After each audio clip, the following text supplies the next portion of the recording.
ma og tahay sharciga la dagaalanka argagixisada in aan weli la horgeyn baarlamaanka 10aad ee hadda jira.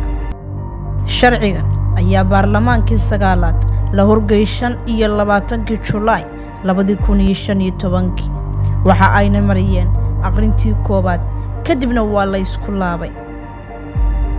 maxaa hortaagan sharcigan?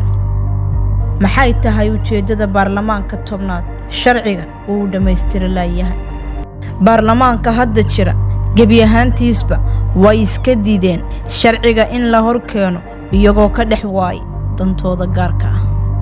qodobada sharciga ku jira waxaa ka mid ah in tirka toos loo geeyo qofkii argagixisada ka mid ah, in ay ka hadli karin oday dhaqameed, xildhibaan, dilalka argagixisada, in qofkii u doodo argagixisadu uu la dambi yahay kan la soo qabtay.